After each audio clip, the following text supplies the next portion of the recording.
Bonjour et bienvenue dans l'almanach des Fées Célestes. Bonjour Christophe. Bonjour, bonjour, bonjour tout Voilà, le et monde. moi c'est Claire, votre chroniqueuse astronomie qui vous emmène de semaine en semaine, ou plutôt de phase lunaire en phase lunaire, vous préparez à voir ce que vous allez voir et aussi savoir ce que vous ne verrez pas.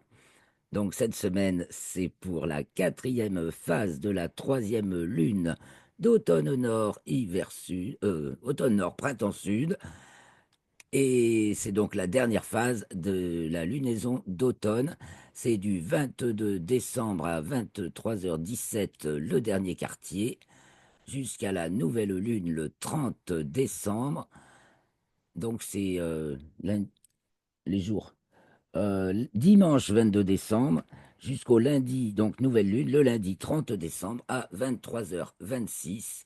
Et donc après, nous attaquerons la première lune d'hiver. Bien sûr, nous sommes déjà entrés dans la saison hiver depuis le solstice. Enfin, ce sera demain, le jour où nous enregistrons, mais ce sera hier, pour le jour où ça commence cette phase. Donc le solstice qui a lieu le 21 décembre. Bon, alors, c'était sur la fiche de la semaine dernière, donc je l'ai plus précisément sous les yeux, mais je vais le retrouver aussi. Et donc, eh ben, c'est à 10h20, le 21 décembre, 10h20, c'est le jour du solstice d'hiver, donc le jour le plus court pour l'hémisphère nord. À partir de là, les jours recommencent à augmenter. Et donc, c'est le début de l'hiver, car l'hiver, la durée du jour augmente dans l'hémisphère nord et diminue du coup dans l'hémisphère sud. La tendance s'inverse. Donc, merci beaucoup à tous nos nouveaux abonnés. Merci infiniment. Nous augmentons de plus en plus vite notre nombre d'abonnés. C'est un grand plaisir. Merci pour vos likes, vos commentaires. N'hésitez pas, vos partages et votre petit tip si vous pouvez. Ce sera bienvenu par Hello Asso. Voilà. On commence. Je crois qu'on est prêt. Donc, c'est parti.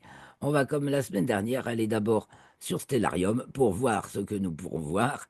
Et ensuite, on ira voir ce qu'on ne peut pas voir en résumé, sur le résumé, sur la fiche résumé. Donc, je partage pour commencer Stellarium et nous allons aller sur les pieds sur le sol et la tête vers le ciel. Et donc, nous sommes plantés dans le décor en ce jour du 22 décembre, bon, pour une latitude de 44,30 nord à peu près. Et donc, le soleil va se coucher, n'est-ce pas? Alors, il a arrêté de se coucher de plus en plus tôt, depuis le 13. Là, il est sur mon... Je n'ai pas encore arrêté le défilement de l'heure. Si. Ah, il est 17h02, là, sur l'image. Le soleil va se coucher à 17h14. Il est derrière les arbres. Je vais mettre un horizon océan, parce que comme ça, comme on a aussi, on va avoir le dernier croissant de lune à remarquer, des choses comme ça. On sera très très bien avec un horizon océan, si les commandes veulent bien répondre. Stellarium est faible. Bon, ça répond pas. Bon, ça répond pas. Un dernier essai. Oh bah c'est pas grave. Alors, j'espère que le reste répond. Donc, le soleil va se coucher. Et donc, il va se coucher au sud-ouest, sans ce jour de... Enfin, c'est déjà le 22, ben, ce jour quasiment de solstice plus un. J'aimerais vraiment bien que l'horizon s'affiche mieux, mais là, ça ne se fonctionne pas. Bon, j'enlève le sol, ça marche. Vous voyez, le soleil est à l'horizon. Voilà, je trace la ligne d'horizon simplement. Le soleil va se coucher, donc. Et donc au sud-ouest à peu près, hein, c'est le jour où l'azimut de son lever et l'azimut de son coucher sont le plus près du sud dans l'hémisphère nord, contraire dans l'hémisphère sud. Donc j'essaie de remettre le sol et je vais voir si on peut... Ah, ça y est, on peut changer le paysage. C'est que des fois là, ça répond pas vite.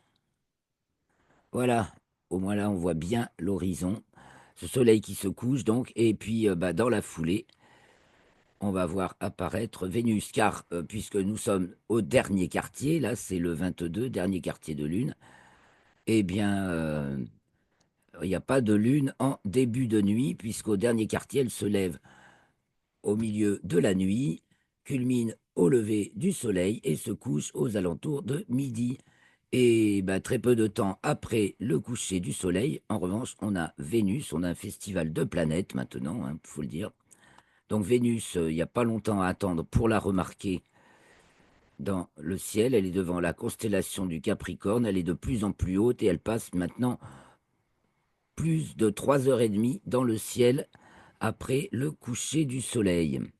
Je rajoute un petit peu d'étoiles, parce qu'il nous marque jamais faux maillot. Or, faux maillot, on la remarque bien, c'est une étoile importante qui est sous Saturne. Donc en début de nuit, nous avons Vénus, nous avons Saturne. Là, on se tourne vers le sud, en fait. Et on les a qui se rapprochent de plus en plus. Elles vont être, Vénus va rattraper Saturne et elles vont être conjointes vers le 20 janvier. Saturne se trouve donc au-dessus de l'étoile faux maillot du Poisson austral, qui se trouve juste en dessous donc de la constellation du Verseau. Alors là, c'est encore un crépuscule assez lumineux. Il est 18 heures, mais à 19 heures, il fait nuit noire et on peut bien observer le ciel. Donc on a le Capricorne, le Verseau qui vont se coucher. Vénus va briller jusque vers 21 heures. Du côté de l'Est s'élève Orion, le grand jet de l'hiver. Donc Orion qui se lève. Au-dessus, il y a Aldébaran et surtout Jupiter qui brille de tous ses feux et qu'on voit de même dès le début de la nuit, donc, mais à l'Est. Voilà. Au sud-sud-ouest, on a Saturne et Vénus. Vénus au sud-ouest, et du côté de l'Est, on a la planète Jupiter qui brille fort aussi, mais pas autant que Vénus. Et à sa droite, il y a l'étoile rouge Aldébaran, en dessous, il y a l'étoile rouge Bételgeuse, et à sa gauche, il y a la brillante Capella du Cocher, et en dessous, il y a Castor et Pollux des Gémeaux, tout ceci à 19 heures, donc en début de nuit. Alors je réduis un peu pour qu'on voit un peu mieux tout le ciel. Au-dessus du Cocher qui s'élève, il y a Persée, et on se tourne vers le nord. Au nord, en début de nuit, la grande ours est encore bien bas et elle remonte. Le dragon et la petite ours sont sur le côté gauche, donc côté ouest, ils descendent. Ici, nous avons l'essaim des étoiles filantes des Ursides qui est actif maximum le 22, qui a son maximum le 22. On va voir, il est actif une huitaine de jours, c'est sur la fiche. Si on se tourne vers l'ouest, ouest-nord-ouest, on a Vega qui se couche, le grand triangle de l'été disparaît dès le début de la nuit, mais il est encore là. Vega, Deneb et Altaïr. Et puis, on a Pégase qui descend, on va voir qu'elle se couche au milieu de la nuit, et nous revoilà vers le sud, et tout en haut du ciel, en ce début de nuit, on a Cassiopée qui est très haut, et puis Pégase et Andromède qui entourent le zénith, ainsi que le lézard et Persée. Voilà. Si vous, bon, vous allongerez peut-être pas très longtemps sur votre chaise longue en cette saison pour admirer le ciel, mais voilà ce qu'on a au-dessus de la tête en début de nuit. Alors allons voir au milieu de la nuit ce qui se passe, et on verra petit à petit les levées de la lune. Donc regardons d'abord le nord en milieu de nuit. Alors, on va aller jusqu'à 1 heure du matin. Le jour se décale très rapidement vers le matin. Donc, on va se mettre à 1 heure du matin. Donc, c'est pour ça que il se couche déjà de plus en plus tard depuis le 13 décembre, mais il se lève de plus en plus tard aussi le soleil jusqu'à début janvier. Et on entre donc cette semaine, cette quatrième phase là, du 22 au 30, dans la période des levées de soleil les plus tardifs de l'année. Donc nous voici au milieu de la nuit.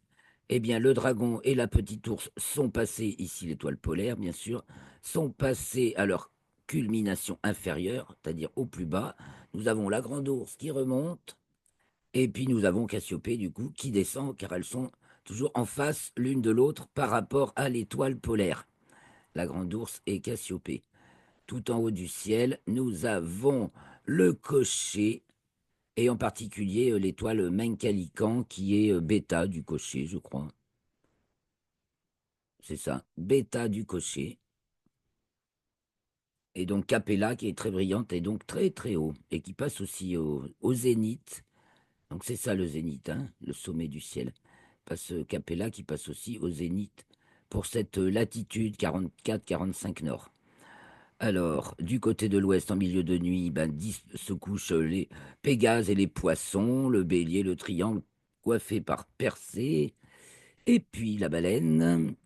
Et puis au sud, nous avons notre grand jet de l'hiver, nos étoiles les plus brillantes du ciel, à savoir Orion, le taureau, les gémeaux, là-haut le cocher, tellement haut, le cocher, pardon, avec Capella, les gémeaux, le petit chien, la licorne plus discrète mais qui recèle quelques trésors célestes comme la nébuleuse de la Rosette, et puis Sirius, tiens, j'affiche un peu les nébuleuses de la Rosette qui se trouvent ici pour les si vous sortez. Puis en plus, on a l'amas de l'arbre de Noël, hein, c'est Noël. Alors si vous sortez votre télescope pendant ces fêtes, eh bien, ça c'est une bonne cible, hein, l'amas de l'arbre de Noël qui est un amas, je crois, ouvert, euh, type amas ouvert, et la nébuleuse de la Rosette qui donne souvent, et qui est souvent l'objet de belles photos. Bien sûr, la grande nébuleuse d'Orion, hein, bon, également, qui se trouve ici, donc sous les trois mages dans l'épée d'Orion, au milieu là. Il y a les trois mages, trois grosses étoiles, puis en dessous, près en perpendiculaire, il y en a trois petites. Oui, enfin, c'est un peu nébuleux, justement, et au milieu, entre la deuxième et la troisième, il y a la grande nébuleuse d'Orion qui se voit, qui se devine à l'œil nu si le ciel est très propre. Voilà, donc le sud est magnifique, en milieu de nuit. Et puis, du côté de l'est, se lève le lion et la lune, puisque nous sommes au dernier quartier, et je vous ai dit qu'elle se levait en milieu de nuit, pas loupé, elle y est. Elle y est, elle est donc sur l'écliptique à peu près, parce qu'elle va passer, voilà, elle passe à son nœud descendant. Donc cette semaine, on va la voir descendre en latitude et descendre en déclinaison, puisque nous arrivons au moment où les deux coïncident, elle est dans ses plus grandes élongations, on peut dire, hein, par rapport à la course moyenne du Soleil. Elle peut avoir une course plus grande ou une course plus petite que le Soleil euh, euh, quand il passe au même degré, hein, du zodiaque, de l'écliptique. Et donc là, elle est sur l'écliptique, donc elle a un parcours comme le Soleil. Elle se lève à l'est et, et donc en milieu de nuit, sous le lion, puisqu'elle était conjointe à Régulus le 20, le 20 décembre. Donc pour nous aujourd'hui, où nous enregistrons, la Lune est conjointe à Régulus. Et c'est le jour où la Terre est au carré de Neptune en héliocentrique. La conjonction, le carré Soleil-Neptune étant passé le 18 décembre. Voilà, donc on a aussi quelques Léo Minori de décembre comme étoile filante jusqu'au mois de février. Donc en milieu de nuit, Mars est levé aussi, hein, Mars se lève, alors là, cavale, Mars cavale, un petit point sur Mars. On va revenir à son lever. Euh, Elle se lève vers 21h. Enfin, elle gagne presque une heure. Rien qu'en une semaine, elle gagne presque une heure de son lever. Elle va être à l'opposition le 6 janvier. Donc maintenant, c'est très, très bientôt. Et je rappelle que le 6 janvier, c'est le jour de l'Épiphanie et c'est la fête des rois et c'est la fête des astrologues. C'est magnifique. Et nous avons une opposition de Mars pour fêter ça. C'est c'est encore un signe. Voilà, du côté de l'Est, du Nord, et on a fait le tour. Donc, on va aller maintenant suivre la Lune, tiens, de nuit en nuit. Comme ça, on va avancer vers ce qui se lève en cours de nuit. Et donc, on va aller le lendemain. Elle est au milieu de la nuit, elle n'est pas levée à 1 heure. Donc, à 2 heures, elle va se lever plus près, plus près du sud-est que la veille. Je vous dis, sa course raccourcie. Tandis que 2 heures du matin, Arcturus se lève. Ensuite, Le 24 décembre, elle est devant la constellation de la Vierge pour la nuit de Noël. Elle est donc en croissant, de plus en plus fin. Je vais la grossir pour qu'on voit son croissant. En croissant de plus en plus fin. Bon, là encore assez important. Donc on voit le soleil qui se couche sur la lune. Voilà, ça c'est la ligne du soleil couchant, jour après jour, de plus en plus, voilà, qui fait un croissant de plus en plus petit. On voit qu'elle va être conjointe à Spica de la Vierge. Donc la nuit de Noël, elle s'approche de Spica. Et le lendemain, voilà, je vais reprendre une heure de plus, car elle se lève là à 2h44. Donc on va à 3h du matin. La lune est passée à gauche de Spica, de la Vierge, l'étoile alpha de la Vierge. Et donc, on va voir son croissant a un peu diminué encore. Je grossis pour le croissant. Voilà, le croissant du 25 au soir. Enfin, non, de la nuit. Et non, que dis-je? Nous sommes dans la nuit du 24 au 25, là. Ah, c'était la nuit du 23 au 24, elle est là. Et la nuit du 24 au 25, elle est là. Et elle se lève à 3 heures. La nuit du 25 au 26, eh ben, va falloir lui donner une heure de plus. Il est donc 4 heures, 6 heures, là, ça y est. Elle se lève à 4 heures, elle arrive devant la constellation de la Balance. Le 26, 27, donc en fait le 27 au matin, elle est devant la constellation de la Balance. Le 28, il faut lui donner une heure de plus pour la voir apparaître de plus en plus fine. Et que voit-on? Il est là 7 heures du matin. Et on la voit presque à la même hauteur que Mercure. Alors je grossis encore, car son croissant s'amenuise sérieusement. Elle est devant la constellation du Scorpion, conjointe à Antares. Le lendemain, on va la voir. Enfin, ce qu'il en restera, parce qu'en fait, le lendemain, c'est le jour du dernier croissant et il est assez difficile à voir. Donc la Lune à droite d'Antares, le 28 décembre au matin. Et puis Mercure qui nous offre, Mercure qui est à son élongation ouest, donc c'est qu'elle est du matin, maximale le 25, que dis-je, le Mercure, élongation maximale le 25 décembre, c'est bien cela, à 3 heures du matin à peu près. Donc elle fait un écart de 22 degrés seulement avec le Soleil, mais l'écliptique est voilà, elle est en latitude nord un peu, donc ça a l'avantage par rapport au soleil. Et on la voit bien, elle est d'un bon éclat, magnitude -1 à peu près. Non, pardon, quand même pas tant. -0,3. Donc, mais c'est bien brillant, quoi. Dès qu'on est en magnitude négative, on est dans un astre brillant. Et donc, nous sommes là, donc, le 28 à 7 heures du matin. Et si on passe le 29 à 7 heures du matin. Ah, je suis déjà au 30, ça va trop vite. Le 29, là c'est le 28, je veux bien passer 29. Alors on va faire avancer lentement de minute en minute. Donc ne perdez pas des yeux Mercure, Antares et en dernier, qui sont à la même hauteur, à 8 heures moins, presque 8 heures moins 20, vous verrez le dernier croissant de lune, le 29. Oui, c'est ça, hein. Et il faudra peut-être un instrument. Pourtant, il est assez gros, 3% encore. Et oh, j'ai fait une. Ah, je l'avais pas vu cette erreur. 9 heures, 29 heures au moins, avant la nouvelle lune, même plus que ça. Voilà, donc dernier croissant de lune, le 29 au matin, entre Antares, enfin en dessous, faisant le pendule entre Antares et Mercure, les amis. Et l'ultime croissant de cette lunaison sera visible au petit matin en Argentine, ce même le 30 au matin. Voilà pour le tour du ciel de cette semaine. Je vous ai même parlé un peu des étoiles filantes. Donc, on va regarder la fiche pour le résumé de ce qu'on n'a pas encore, voilà, ce qu'on pourra voir, se rappeler ce qu'on peut voir et savoir ce qu'on ne peut pas voir. Donc, Mercure, nous en parlions, elle est devant, du coup, la constellation de Fucus à partir du dimanche 22 décembre. Elle navigue entre Depuis début novembre, elle a brodé sur la frontière entre le Scorpion et Ophiuchus, et parce qu'elle a fait sa rétrogradation, et elle reste donc du coup maintenant elle est directe depuis le 15 décembre, si mes souvenirs sont bons, et elle revient donc devant Ophiuchus et elle avance maintenant et elle arrivera devant le Sagittaire le 6 janvier. La Lune entre donc dans le signe de la Balance dimanche 22, 20h07. Elle passe en déclinaison sud dimanche 22 à 20h50.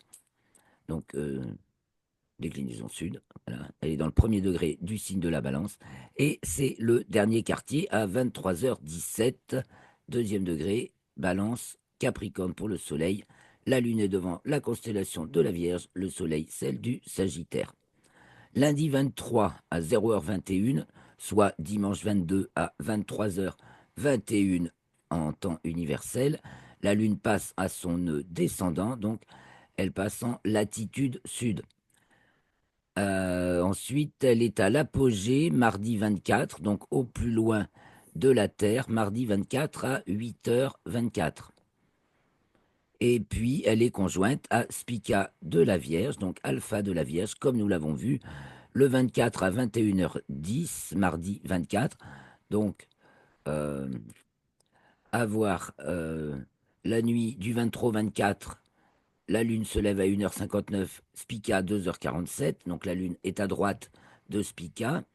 Et elle culmine au lever du soleil, à peu près à 8h. Hein. Et la nuit du 25 décembre, de 25-26 décembre, non 24-25 décembre, donc nuit de Noël. Spica se lève la première, 4 minutes plus tôt que la veille, comme les étoiles tous les jours elles font.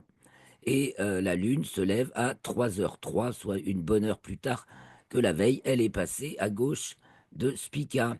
Et je rappelle que Spica marque de nos jours le 25e degré du signe de la Balance. L'étoile Spica, alpha de la Vierge, marque de nos jours, en raison de la précession des équinoxes, le 25e degré du signe de la Balance. Elle gagne 1 degré tous les 72 ans. Mercredi 25, donc jour de Noël, Mercure est à son élongation maximale, comme nous l'avons dit, donc à l'ouest du Soleil, 22 degrés, et on la voit le matin, et ce jour-là, elle se lève à 6h39, donc c'est meilleure opportunité de la période, de cette excellente période que nous avons de Mercure dans le ciel du matin depuis le 15 décembre, et donc jusqu'à la fin du mois et de 3-4 janvier, voilà, parce qu'après elle va vite disparaître. Elle est donc dans le signe du Sagittaire, devant la constellation d'Ophiuchus. Et la Lune entre dans le signe du Scorpion le 25 décembre à 9h06. Tandis que Mercure en héliocentrique entre dans le signe de la Balance le 25 décembre à 19h38. Le 26, c'est Boxing Day. Il n'y a pas d'événement céleste particulier, à moins que, mais pas prévu. Enfin, il y a toujours des astéroïdes, des tas de trucs hein, qui ne sont pas marqués là. Hein. Tellement il y en a. Peut-être il y en a d'ailleurs le 26. Non, c'est le 28. Ah si, le 26. La Lune est conjointe à l'astéroïde 3 Junon, donc qui est de magnitude 11. Alors, le cherchez pas, ou alors c'est que vous avez un très bon instrument. Donc, nous sautons à vendredi 27. La Lune rentre, non, sort des limites zodiacales sud. Oui, je vous ai dit qu'elle descendait en déclinaison, donc très vite. Et donc, elle sort, elle dépasse la déclinaison qu'atteint le Soleil au moment du solstice de décembre. Nous y sommes. Elle descend en dessous en raison de sa latitude également qui se, qui se conjugue avec sa déclinaison en ce moment. Le vendredi 27, toujours 20h46, la Lune entre dans le signe du Sagittaire. Et samedi 28 à 16h14, elle est conjointe à Antares, alpha du Scorpion, étoile, comme nous l'avons vu avec ce stellarium. Donc, le 20, elle se lève quasiment simultanément le 28 décembre et le 29, jour du dernier croissant, la Lune Antares est au-dessus et le croissant se lève très tardivement et en dessous d'Antares et de Mercure, car dimanche 29 à 4 heures du matin, la Lune est conjointe à Mercure. Et Mercure est 6 degrés 20 minutes au nord de la Lune, donc on voit plus facilement Mercure. Vous avez pu le voir avec Stellarium. Mercure se lève à 6h17, la Lune à 7h31 pour, chez moi. Pour une conjonction, il y a 1h20 de décalage dans leur heure. 17e degré du signe du Sagittaire, devant la constellation d'Ophiuchus. Et donc le dernier croissant aux alentours de 8 heures. Et puis, tiens, Uranus fait parler d'elle. Moi, je dis elle, hein, pour les planètes. On peut dire lui, si vous voulez. Mais comme vous voulez. Dimanche 29, donc à 14h21, Uranus, dont le mouvement est rétrograde depuis le 30 septembre, 1er septembre au 30 janvier, je crois, revient. Elle était devant la constellation du Taureau depuis quelque temps. Elle revient devant celle du Bélier. Elle va être à nouveau devant la constellation du Bélier comme elle l'était précédemment jusqu'au 3 mars. Elle reviendra devant celle du Taureau le 3 mars. Donc son mouvement est rétrograde, oui, du 1er septembre au 30 janvier. Et en longitude écliptique, elle est dans le 24e degré du signe du Taureau. Lundi 30 décembre, 5h27, la Lune entre dans le signe du Capricorne et elle atteint sa déclinaison minimale à 6 heures, donc 28 degrés 26 minutes en dessous du plan de l'équateur, et elle est hors limite zodiacale sud jusqu'au 1er janvier 18h13. Elle atteint simultanément presque sa latitude minimale, donc 5 degrés en dessous du plan de l'écliptique, ce qu'on appelle le ventre du dragon. Et c'est la nouvelle lune. Alors là, on part vraiment du plus bas, cette nouvelle lune. Et alors, ça va repartir très haut après. Parce qu'on a tout, la déclinaison minimale, latitude minimale, nouvelle lune, lundi 30 à 23h26, dans le 10e degré du signe du Capricorne, devant la constellation du Sagittaire. Voilà, donc on a parlé de la durée des jours, la lune devant les constellations, on l'a vu. Avec Stellarium, elle passe donc de la constellation de la Vierge à celle du Sagittaire. Les planètes, on a bien résumé, on a un festival de planètes, on peut toutes les observer. Neptune et Uranus, ah, j'ai oublié de les montrer, mais c'est la période idéale, puisqu'il n'y a pas de lune en début de nuit et qu'elles sont maintenant dans le ciel de début de nuit.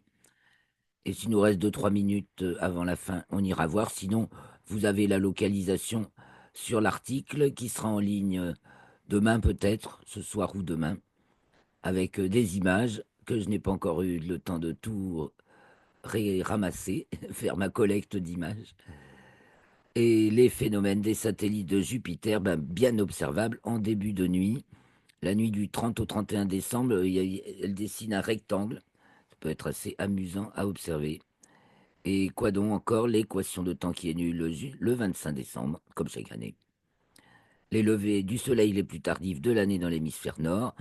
Eh ben, dans ce ciel très nocturne, il y a la lumière zodiacale visible. Alors, il faut que le ciel soit pur, mais si c'est local, si vous avez le- pas de pollution lumineuse, l'altitude et l'atmosphère propre, eh bien, vous pouvez voir la lumière zodiacale à la fois avant l'aube, donc en fin de nuit avant l'aube, du 28 décembre au 11 janvier, donc au sud-est, côté du Levant, avant l'arrivée du soleil. C'est le soleil qui éclaire ces poussières de par en dessous, donc c'est devant le Scorpion et Ophiuchus, et aussi du 27 au 31 décembre à peu près, aussi après le crépuscule, donc au début de la nuit noire, au sud-ouest. Et donc c'est le moment de l'année où c'est possible. Voilà, j'ai fait le tour, donc on peut retourner voir Uranus et Mercure. Uranus et Neptune, pardon, avec Stellarium. Tout va bien pour toi, Christophe? Ah, t'as coupé ton micro, c'est sage. Oui, Alors, oui. revenons bah, le 29, ça nous ira très bien. Donc, le 29, bah, le 28 au soir, tiens, allez. 28 au soir, 20h, 19-20h, là, 19h42. Bah, faut pas trop attendre pour Saturne parce qu'elle va se coucher. Pour Saturne, pour Neptune, parce qu'elle est pas loin de Saturne, effectivement. Devant la constellation des poissons, voici la tête des poissons.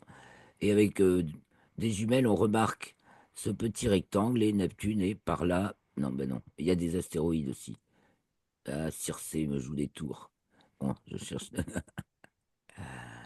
Neptune.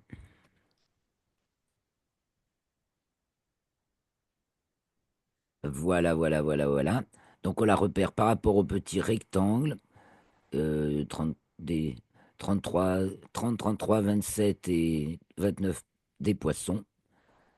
C'est remarquable. Et puis, bah, du coup, après 27, il y a deux étoiles qui sont à peu près semblables, qui partent euh, vers la droite, et Neptune, la petite bille de 2,3 secondes d'arc qui se déplace lentement d'un mouvement rétrograde. Non, elle a repris son mouvement direct, que je suis bête. De mouvement direct depuis le 1er décembre, donc par rapport aux étoiles. Et puis un petit coup d'œil sur Uranus. Donc voilà pour Neptune. Pour déjà la localiser globalement, vous voyez, début de nuit, Vénus, Saturne, Neptune. Les traces sont à peu près sur l'écliptique, hein, c'est les planètes. Et plus haut, à l'est, nous avons Uranus, du côté de l'est, mais bien haut, à peu près à même hauteur que Jupiter, sud-est en fait. Voilà, au sud-est, pile même, Uranus, vers 20 heures, un peu avant 20 heures. Donc Uranus au milieu. Donc ici, les Pléiades. Alors Jupiter, très bien visible, Aldébaran. Les Pléiades, Menkar de la baleine. Et Uranus, donc, qui se trouve ici, et qui, elle, a un mouvement rétrograde, donc en ce moment, et qui revient, comme on l'a dit, devant la constellation du Bélier. Vous voyez, je trace la frontière, elle est dessus. Voilà, donc là, elle était. Maintenant, elle repart comme ça, donc c'est pour ça qu'elle revient devant le Bélier. Voilà pour ce petit tour du ciel de cette fin d'année que je vous souhaite très agréable et d'un très beau ciel, parce que vous aurez peut-être un peu le temps d'en profiter, mais avec bien couvert. Ça peut valoir vraiment le coup, même si on n'y reste pas forcément très longtemps pour prendre un bon chocolat chaud. Mais on a toutes les planètes avec Mercure le matin et toutes les autres en début de nuit maintenant. Mars qui monte en tambour et trompette devant les étoiles, au milieu des étoiles, Jupiter et Mars au milieu des étoiles les plus brillantes du ciel. Ouah, c'est le festival du ciel. Alors, il me semble que je voulais vous dire un truc, mais je me souviens plus. Bah, pour la semaine prochaine, voilà, parce que on va bientôt se quitter. On va sauter et on va passer au lundi 30, parce que question d'emploi du temps, puis de toute façon, ça se décale avec la Lune. Je vous souhaite de très bonnes fêtes. Merci Christophe. Merci à vous tous. Joyeux Noël. Et au lundi 30